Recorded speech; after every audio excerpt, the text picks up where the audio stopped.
한번 넘어가 보겠습니다.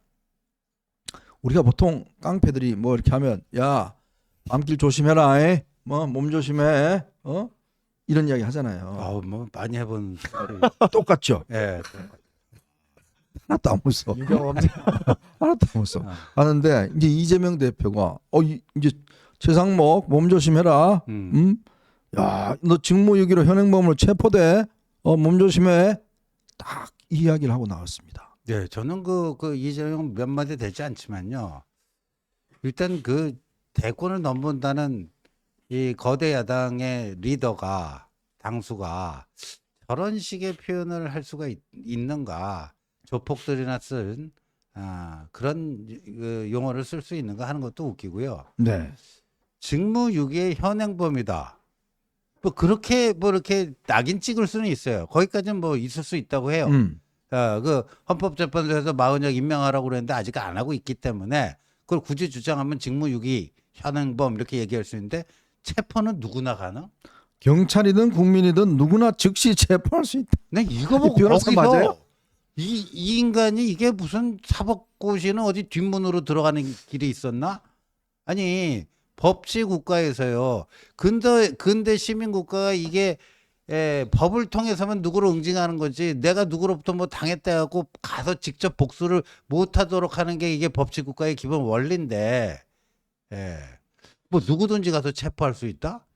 아니 뭐 어떻게 근데 된 거 아니에요? 유 변호사님, 그거는 이게 지금 보면 이런 식 이야기 협박죄 되지 않아요? 그러니까 그 뭐 이게 협박죄에 해당할 수도 있죠. 뭐 너 뭐뭐 어떠한 행위를 하지 않으면 이렇게 될 거야라는 해악을 고지하는 건 일반적으로 협박죄가 될 수 있는데 현행범인 체포라는 게 그러니까 이재명 대표가 본인 뭐 저기 변호사 자격증은 있는 건 맞는 게 네. 현행범인 체포는 원래 수사기관이 아니라 경찰이 아니라 일반 국민도 가능은 합니다. 네. 그러니까 결국 이분이 근데 이제 사실 이런 이유로 현행범인 체포를 하는 경우는 직무유기로 현행범인 체포하는 경우는 없죠. 근데 굳이 현행범인 체포라는 얘기를 하는 이유는 바로 누구나 당신을 잡아갈 수 있다라는 그런 위협감을 주기 위해서 하는 거거든요. 이제 네. 그걸 본인이 잘 알고 있는 겁니다.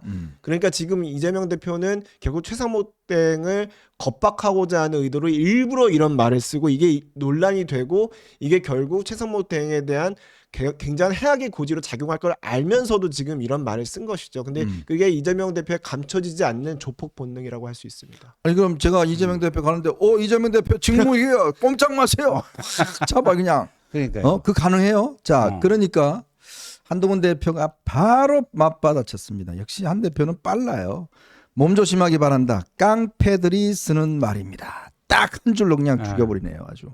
깡패들이 쓰는 말이죠. 진짜 저분이 참 제1야당의 당수고 대권 지지율 1위고 그런데 근데 저런 말이 왜 나왔을까 하는 걸 우리는 좀 분석을 해야 될 것 같아요. 네. 불안초조 조급. 불안초조 조급. 그 오늘 아침 중앙일보에 그 재밌는 기사가 실렸더라고요.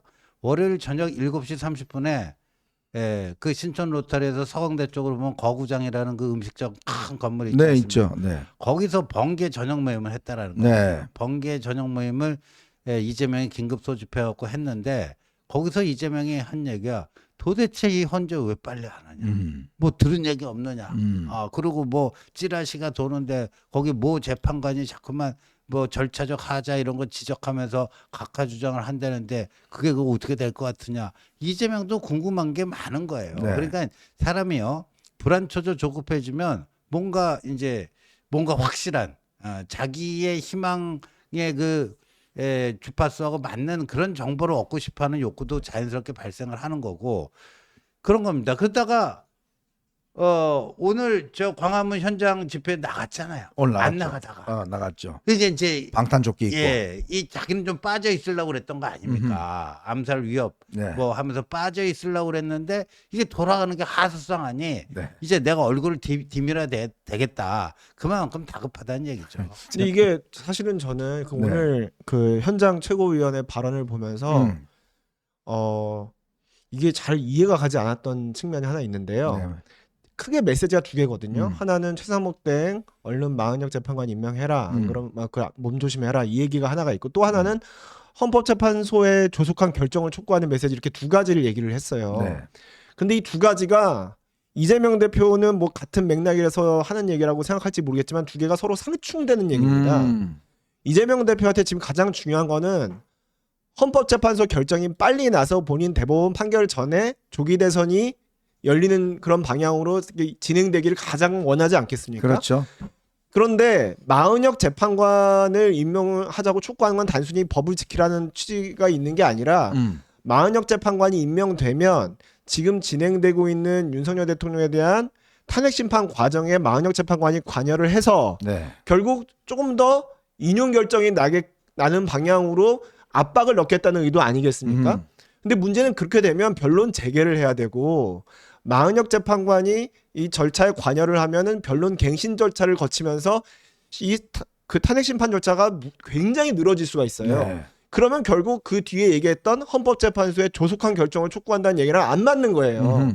그러니까 본인은 지금 서로 충돌하는 상충하는 두 가지 얘기를 한꺼번에 하고 있는 겁니다. 그걸 비추어 봤을 때 이재명 대표 지금 굉장히 불안 초조 아까 뭐라고 하셨죠? 불안 초조 조급인가요? 네. 그런 심리 상태에 있는 게 분명해 보여요. 자, 그러니까 참 저렇게 이재명 대표가 저렇게 오늘 방탄조끼 여러분 보이시죠? 저걸 저렇게 오늘 입고 폴라티를 하고 저렇게 보이도록 이렇게 갔습니다. 이재명 대표가 한 6일 동안 나타나진 않았어요. 경호원도 요즘 채용했다고 그럽니다. 자, 근데 지금 이게 과연 정보가 맞는 건지 안 맞는 건지 대한 확인조차도 없는데 뭐 러시아제 권총 운운하는 뭐 그런 게 있었는데요. 겁은 나긴 난 모양입니다. 근데요, 제가 비교를 하면 트럼프 대통령은 총탄을 직접 맞았잖아요, 귀에. 네, 귀에. 근데 그 다음에도 하지 않고 다녔어요. 방탄조끼 안 방탄조끼를. 그런데 이재명 대표는 그러니까 이게 지금 그거 하나 이 제보만으로서 이제 지금 저렇게 하고 나왔고, 저는 아마 오늘 이야기한 것도 뭐냐면 제가 며칠 전에 말씀드렸습니다만은 딱 일주일 남았습니다. 이재명 대표의 운명을 가를 재판이 다음 주 수요일 날 아마 요 시간 요때 아마 선고가 나올 것 같아요. 자, 이제 딱 이제 일주일 남았어요. 그러면 문제는 이재명 대표 본인 생각에는 이게 먼저 나오고 윤석열 대통령께 늦게 나오면 그러니까 이게 지금 본인 입장에서는 그게 최악의 경우 수라 보는 거죠. 왜? 자, 이 본인 선거가 먼저 확실하게 이제 이게 당선 무용이 먼저 나와버리면 일단 그 다음에 이제 윤 대통령께 나와버리면 그렇죠. 일단 이재명이라는 사람의 어떤 그 현재 압도적인 야권 내에서의 어떤 1위 대세론 이게 흔들려 버린단 말이에요. 그렇죠. 그래서 이재명 입장에서 이제 그 시나리오를 정리해 보면요, 진짜 최악은 뭐냐? 윤석열 대통령 탄핵이 기각 또는 각하돼서 직무 복귀하는 게 최악이겠죠, 당연히. 근데 그거는 이제 본인들도 가능성이 그렇게 높지는 않은데 자꾸만 이게 높지는 않다고 생각하는데 자꾸만 늦춰지니까 불안한 거예요. 네. 근데 이제 두 번째 차악 시나리오는 뭐냐? 윤석열 대통령 그 탄핵이 인용은 되는데 본인께 먼저 나오고. 네. 그 오늘 아침 그 중앙일보 그 기사 쓴 그 윤지영 기자에게 이재명 측근이 그렇게 얘기를 했어요. 그래서 그 기사에도 나오던데 뭐냐면 이재명 대표 다음 주 수요일 26일 공직선거법 항소심 유죄 판결, 당선 무효용, 출마 그 자격 박탈용, 박탈형이 나온 상태에서 윤 대통령 탄핵이 인용되더라도 여론 조성 그 여론에는 상당한 좀 자기들로서는 엄청난 그 부담을 질 수밖에 없다. 그러니까 차악은 그 순서가 그렇게 가는 거죠. 네. 그래서 오늘 밤에 뭐 긴급 심야 의총 소집하고 하는 것도 그런 연장선상인 것 같습니다. 그러니까 이제 보통 저렇게 방탄조끼를 입어도 안 보이게끔 이렇게 한다든지 뭐 이렇게 불안감을 조성하지 않게끔 하는데 오늘은 그냥 아주 보이게끔 저렇게 하고 나왔어요. 저렇게 경호원도 동원하고 방탄조끼도 하고 저게 뭔가 좀 본인으로서는 조금 정치적 계산이 있을 거 아니겠어요? 예. 지금 오늘 최상목 대행에 대한 아까 험한 말, 몸조심하라는 그 깡패스러운 말뿐만 아니라 그리고 저렇게 뭐 방탄조끼를 입고 다니는 그런 정치적인 행위가 저는 이재명 대표가 분명히 어떠한 정치적인 계산을 깔고 하는 행위라고 생각합니다. 어떤 목적이 있냐면 지금 이제 최상목 대행의 경우에는 최상목 대행이 일부러 헌법을 어기고, 그러니까 우리가 민주당한테 흔히 하는 민주당이 흔히 하는 공격이 뭐냐면 내랑 공범들이라고 다 그냥 싸다가 그렇죠. 비판하잖아요. 그 안에 최상목 대행도 같이 포괄함으로써 음. 뭔가 뭐 내란이 종결되지 않았다. 내란을 종식시켜야 한다는 민주당의 그 논리를 강화하기 위해서 저는 계속 험한 말을 네. 한다고 보고 저런 식으로 지금 방탄조끼를 일부러 내보이고 있는 것도 알고 보면 국민들한테 불안감을 자꾸 조성해서 네. 이 상황 자체가 지금 12월 3일 비상계엄 사태 이후 뭔가 해결되지 않는 불안한 전국임을 계속 저는 내보이려고 하는 정책 계산이 깔려 있고 그렇겠네요. 그로 인해서 이것을 해결할 수 있는 민주당한테 당신들이 힘을 몰아줘야 그리고 헌법재판소도 같이 압박을 해줘야 네. 우리가 이 모든 것을 일거에 정리를 해서 해소를 해서 당신들에게 안정감을 줄 수 있다라는 걸 계속 보여주려고 하는 것 같은데 이재명 대표의 착각은 뭐냐면 저런 불안감 저렇게 해서 불안감이 조성될 수는 있습니다. 하지만 국민 그 누구도 대다수의 국민들은 이재명 대표가 그것을 해결하고 안정감을 가져다 줄 사람이라고 생각하지 않아요. 오히려 더 위험하고 불안한 사람으로 생각할 뿐입니다. 데인저스 맨이죠. 그렇죠. 네. 그 MDMK죠. 예, 그런 사람으로 생각할 뿐이기 때문에 제 생각엔 이재명 대표가 정치적 계산을 했으나 그 계산에는 착오가 있다고 저는 생각합니다.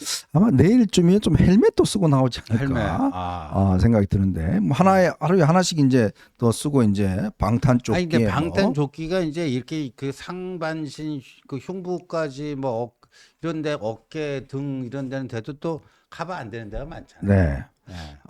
아주 뭐 오늘 아주 모양이 그러니까 이제 참 방탄 뭐죠 헬멧 같은 것도 좀 쓰고 나오시고. 네. 뭐 네, 방탄 바지, 방탄 팬츠라고 하는 거. 온 천지 방탄이네요.